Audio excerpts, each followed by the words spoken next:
और आज हम बात करेंगे हमारे देश भारत का ज्योग्राफिकली जन्म कैसे हुआ।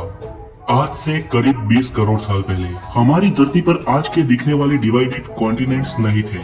उस वक्त सिर्फ एक सुपर कॉन्टिनेंट या महाखंड हुआ करता था जिसे नाम दिया गया पैंजिया, और इसके चारों ओर सिर्फ एक महासागर था जिसका नाम था पैथालासा।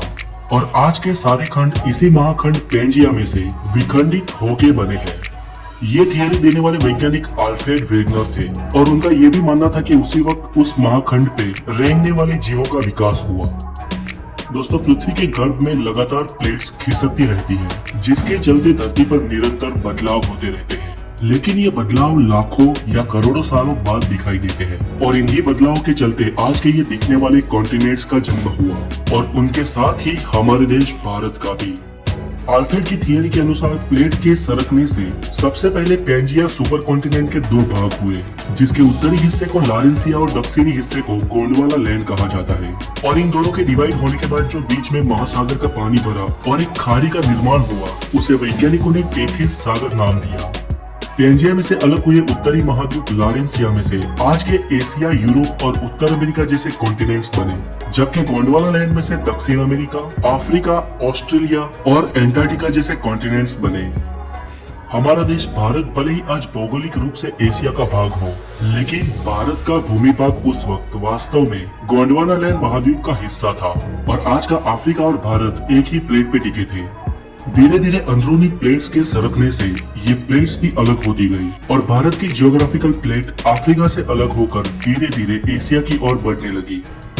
वो आज के लद्दाख हिस्से की ओर लगातार बढ़ती रही और एक समय इस प्लेट का एशिया के लद्दाख वाले हिस्से पे टकराव हुआ। दोस्तों, भूगर्भ में जब दो प्लेट्स का टकराव होता है तो भारी प्लेट नीचे की ओर सरक जाती है और हल्की प्लेट ऊपर उठ जाती है। उस वक्त भी ऐसा ही हुआ और आज के हिमालय का निर्माण हुआ। ऐसा कोई कम समय में नहीं हुआ, ऐसा होने में करोड़ों साल लग गए और आज की इस भौगोलिक भूमि का निर्माण हुआ।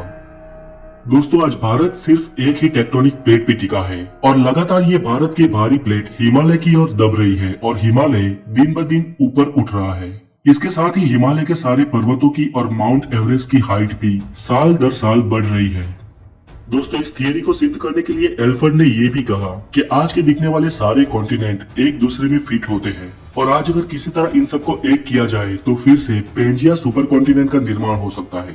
चलिए, ये तो एक संयोग भी हो सकता है, लेकिन अल्फ्रेड ने अलग अलग विस्तार में जाके उस महाखंडों की जीव सृष्टि का और प्राचीन खड़कों के अवशेषों का अवलोकन किया तो ये मालूम हुआ कि विविध अवशेष अलग अलग खंड में एक समान ही थे।